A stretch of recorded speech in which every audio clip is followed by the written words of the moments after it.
Wyatt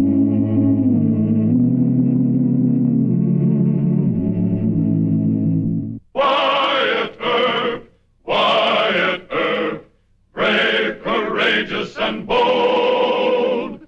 Long live his fame, and long live his glory, and long may his story be told.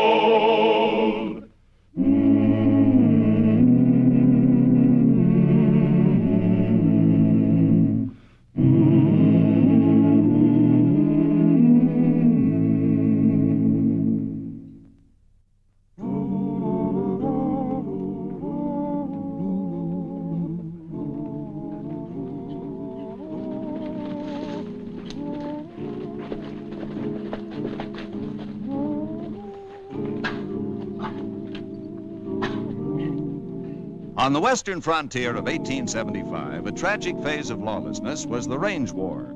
A range war started when two owners of large cattle outfits had a personal dispute. Then it spread to cowhand retainers of the cattle barons, with professional gunfighters hired by both sides, making the war hot and deadly.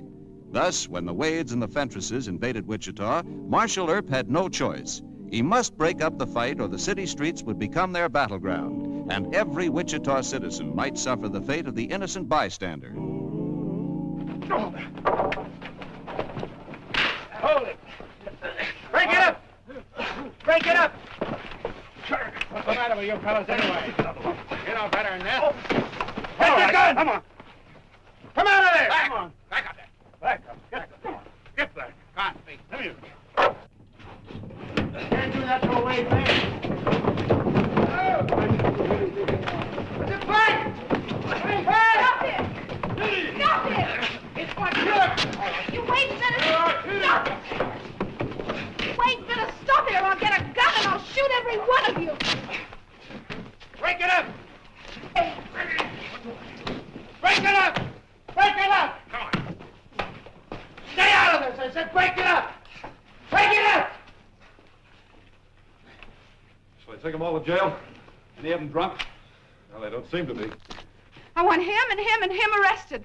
Arrest all 6 of them. They're Wades from the Bar W. They jumped 3 of our men and it just wasn't... Hold it! Any of them are hurt, take them to Doc Fabrique. Turn the rest of them loose. Marshal Earp, are you on the Fentresses side or on the Wades? Who are you and where do you live? I'm Mary Ellen Fentress. I'm staying here in town at the Wichita Hotel. You better get inside and cool off. Let me have this. Come on.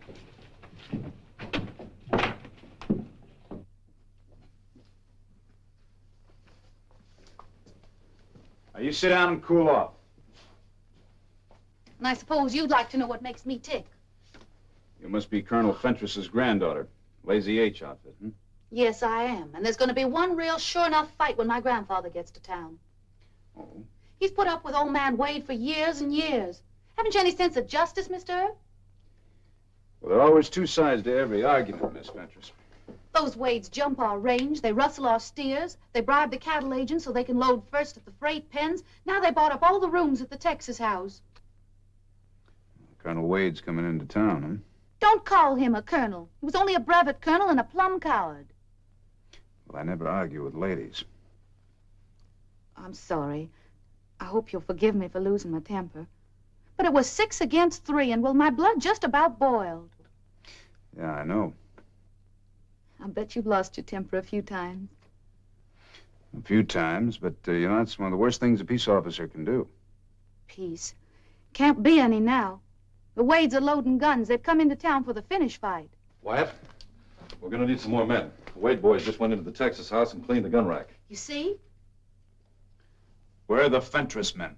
Well, Doc Fabrique's patching them up.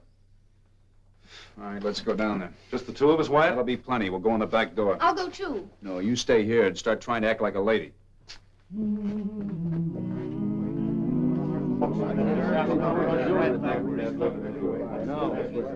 All right, put your hands on the bar. You put yours on the table. Come on, move. Get the guns, Ollie.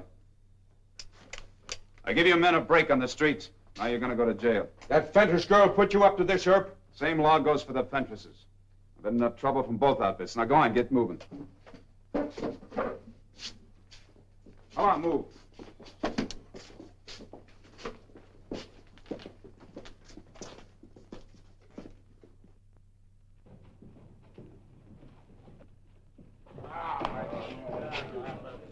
Go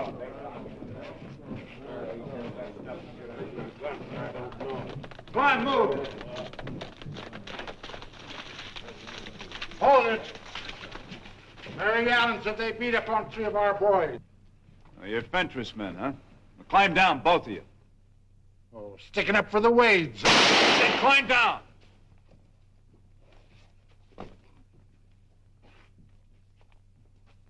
I'll fall in with the weights. Go on, move.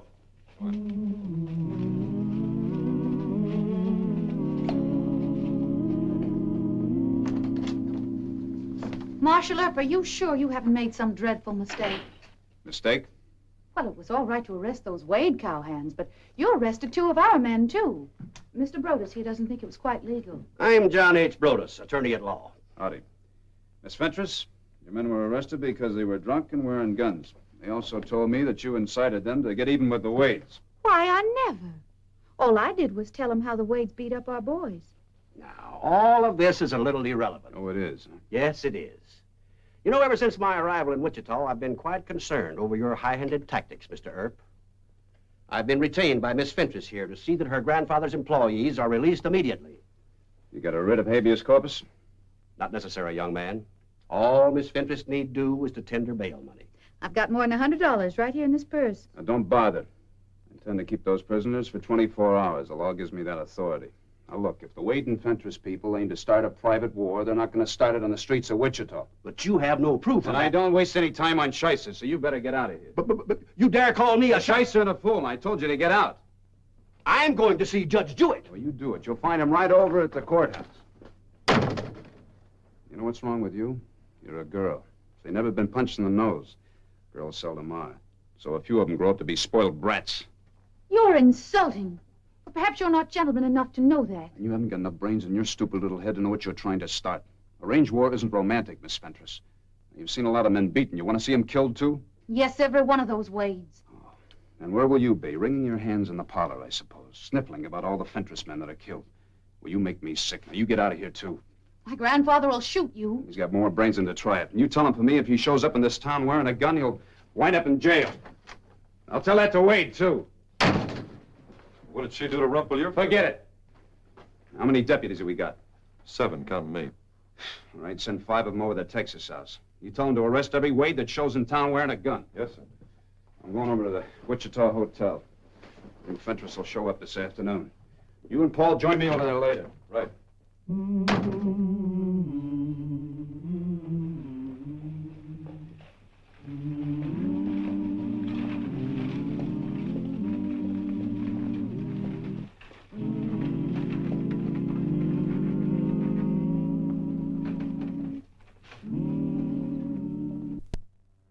Oh, Grandfather, thank heaven you've come. You having trouble, Mary Ellen? With that Marshal Earp.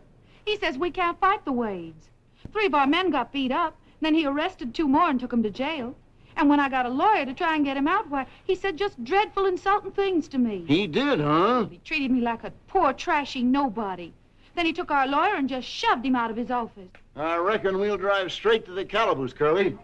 That Earp has needed a teaching for a good spell. Hold on, by Jove!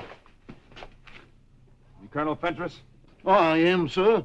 Then you're under arrest, sir. Don't you dare try to You take stay me. out of this. She's been trying to start a free-for-all ever since this afternoon. And you think you can stop it? Well, if you and Colonel Wade haven't got enough sense to stop it yourself, then I'll have to do the job for you. The jail's right this way, sir. I won't be there long. No, you won't, Grandfather. Mr. Brodus is seeing the judge right now. And why don't you arrest Wade? I intend to, as soon as he shows in town. It's too bad I can't arrest you, too. Now, let's get going. Don't worry, honey. He'll pay for this.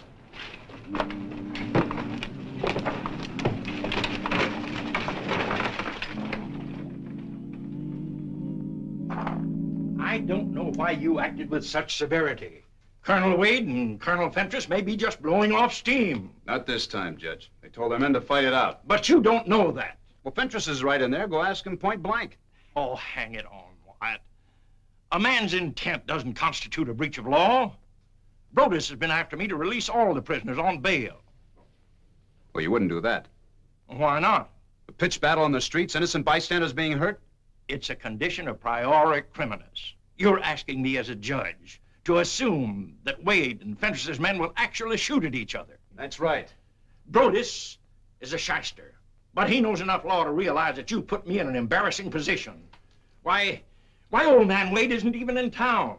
No matter what Fentress threatens, it takes two to make a quarrel. Don't you see that I'm stretching the law? Oh. Don't lose your temper, Wyatt. Oh, I think I'm doing right well, considering there's a range war about to bust loose in this town. And you quote Latin. Let me tell you... Oh, wait a minute, Judge. You listen to me. If you grant those men bail or sign writs of habeas corpus, I won't honor the papers. Indeed. Now, you're the judge, but I'm the marshal. If Brodus gets you to sign papers, they have to be enforced. Well, I won't enforce them, and neither will my men. Do you realize what you're saying? Look, I took an oath to keep peace in Wichita, and that's what I aim to do. As long as you're a marshal. Well, sir, in order to remove me, you have to have a trial. Mayor Hope is out of town, so you can't fire me. Wyatt, don't put... Excuse me, Wyatt. Old man Wade just got in. Where is he? Sitting over the lobby of the Texas house, and he's just loaded with shooting iron. We didn't want to tackle him without you knowing about it. Looks like a gunfight. Wade is right peaceful, isn't he? Well, maybe you better come along and find out what his priority criminous condition is for yourself. No. If he refuses to surrender his weapons, you arrest him. Thank you. I will.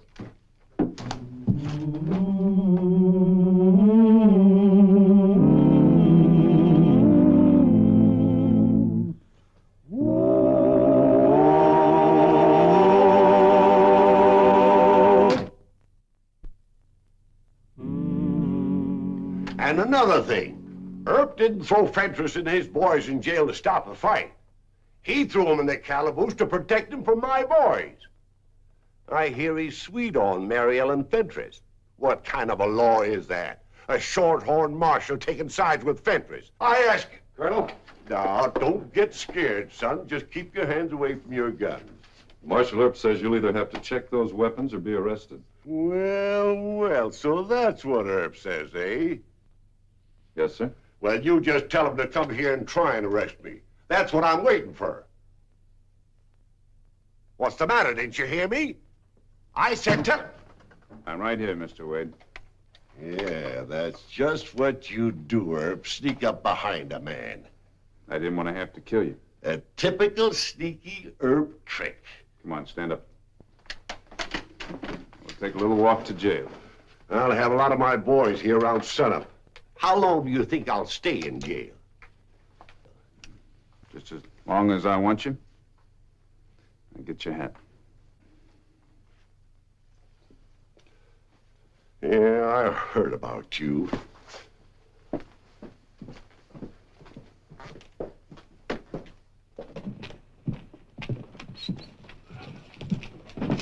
Well, I declare. It's Brevet Colonel Yellow Jack Wade. You just better stay in jail if you know what's good for you. Let's go. Marshal Earp, please. I was wrong. You did arrest Colonel Wade. I'd mighty well like to apologize. All right. Please. Can't we be friends? Why? Well, I just might be able to persuade Grandfather to call off the fight. Why would you do that? Well, in all my life, no man ever talked to me the way you did. And it started me to thinking. If you'd escort me to the lobby of the Wichita Hotel, I'd mighty well like to talk it over. All right. And then I got to thinking, what's all this awful fussing about? Just because Grandfather says Wade didn't support the 9th Virginia Regiment at the Battle of Malvern Hill. That was 12 years ago, Mr. Earp. And that's what started all the trouble, huh? Uh-huh, truly it did.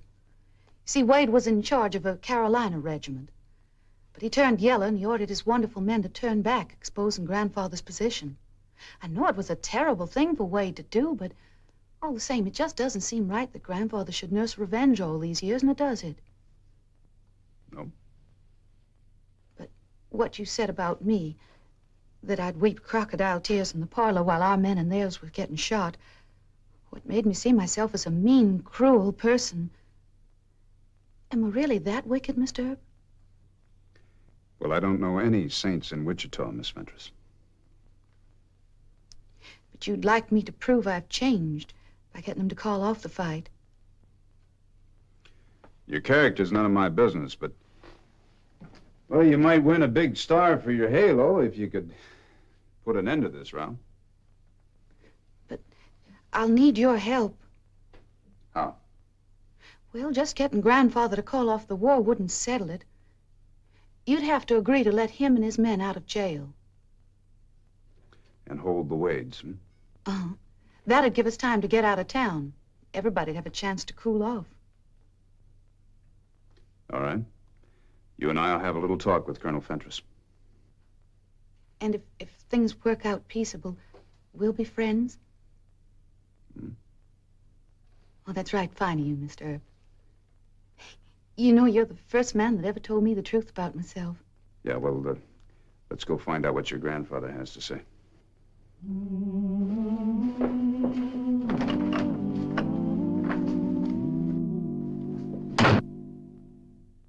I'm sure Grandfather will listen to me. I hope so. Mary Ellen, what are you doing here? Grandfather, I've come to an agreement with Mr. Earp. He's going to turn us all loose if you promise to stop fighting the Wade. Oh, I thought so. Earp is a good-looking scamp, and he's turned your head. Grandfather, how can you say such a thing? Forget it, Miss Fentress. Colonel's determined to have a war. I make no deal with you, Earp. I don't have to. No? Brothers has telegraphed the governor, and the governor is a personal friend of mine. Grandfather, I've given... Mind your manners, Mary Ellen. No lady would associate with a fellow like Earp. You go along back to the hotel. Immediately. You and that small-town judge will soon be out of jobs. Paul? Send Colonel Wade in here. I'm going to make you the same offer I made to Fentress. I'll keep him and his men in jail here for a while and let your crowd go free, if you'll promise to get out of town. And make peace, I suppose. I don't care what you and Fentress do outside the city limits. But I'm not going to have any gunfire in the streets of Wichita. You're bluffing with a poor hand, Earp. A pair of deuces. Oh, I am, huh? Yes, you are. Of course, Fentress wired the governor and we'll be out of here by morning. And so will you, Sonny.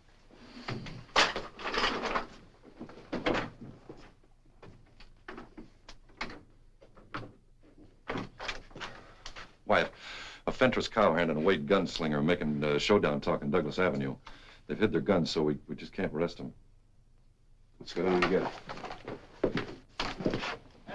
What have you been doing sitting around here talking? You wouldn't let them run us out of town? Come on, get out of the way. You've been doing enough talk. Why don't you draw?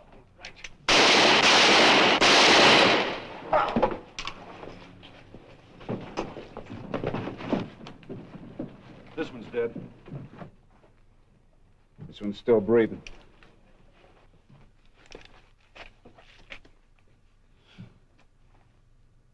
He's wearing Bar W spurs. First blood for Colonel Fentress. All right, you men, take him on over to Doc Fabrique's. Give him a hand.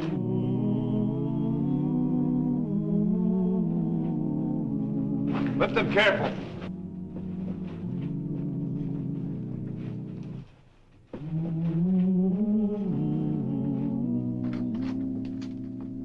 Oh, Wyatt, the jig's up.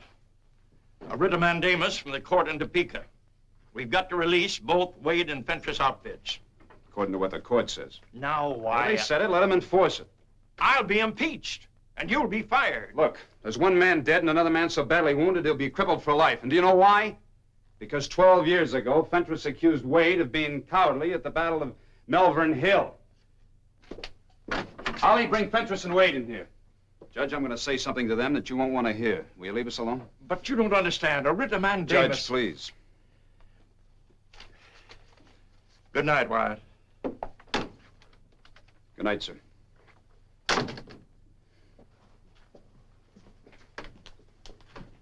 Have a seat, gentlemen. Thank you, sir.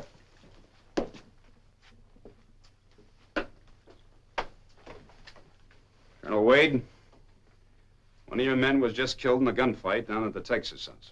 Oh, that's too bad. Yeah. Colonel Fentress, your man was shot up so badly he'll be crippled for life. I'm sorry to hear that. No, neither one of you cares a hoot. They're both just nobodies in your own private little war. All right, gentlemen. Come morning, you'll have your own little private war and your own little private battlefield. Battlefield? What do you mean? I mean that you and Colonel Fentress are going to fight the next battle all by yourselves. These are your guns. You suggesting a duel, sir? I don't care what you call it. But tomorrow morning, my men and I are going to take you to Denby's horse barn. There's nice thick walls so that no innocent bystander can get hurt. This is your fight, isn't it? Yes. Of course. Well, then I assume you have no objection to fighting it out personally. Or would you rather have it fought by boys who never even saw Malvern Hill? No. I'm ready. So am I. Good. I just hope you're both as brave as your hired hands. Oh, and don't worry. If either of you is killed, your great attorney, Mr. Brodus, can appeal it to the Supreme Court. Have a good night's rest, gentlemen. Good night.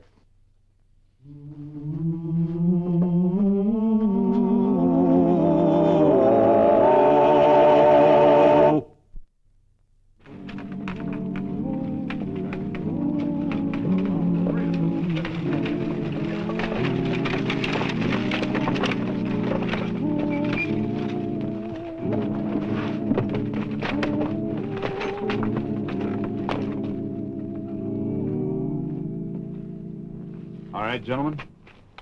Here are your guns. There are 3 bullets in each. Check the cylinders. Now, Ollie will open the door. You walk in side by side. Then you'll make your own arrangements as to when to start the fight and the distance between you. You understand? Any time, gentlemen.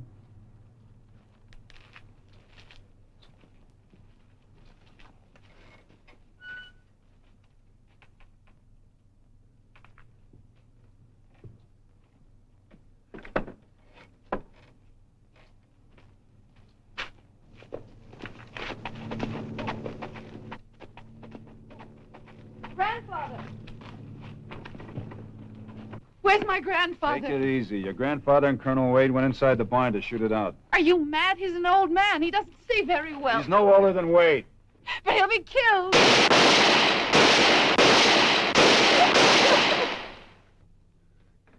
It's 6, Ollie. Open the door.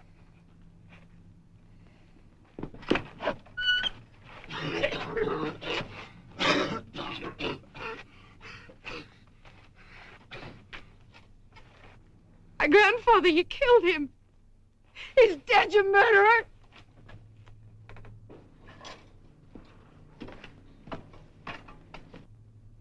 Grandfather! Grandfather, thank heaven. I'm all right, honey. Wretched bad shooting. Take him to Doc Fabrique's. I hate you. Oh, there, Mary Ellen. The war's over. Jack and I decided we've had enough. Come on, Jack.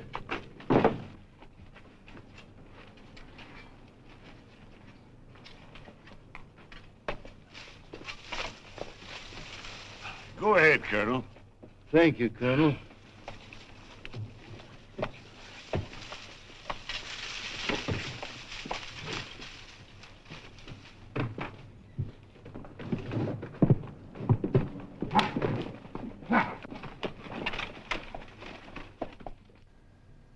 I'm sorry. I lost my temper. I lost my temper, too, but I'm not sorry. Just for once, the old fools who started a range war had to fight it out themselves. Please. Can't we be friends, Mr. Earp? The war's over for you, too, huh? You know, the courts are not going to like any of this. Would it be all right if I sort of fell in love with you? Nope. I'm under a writ of mandamus. A writ of... What's that? Well, that means I can't get married for years and years.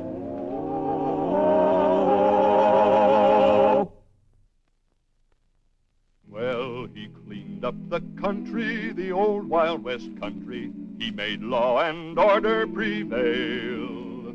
And none can deny it, the legend of Wyatt forever will live on the trail. Oh, Wyatt Earp, Wyatt Earp, brave, courageous, and bold. Long live his fame, and long live his glory, and long may his story be told.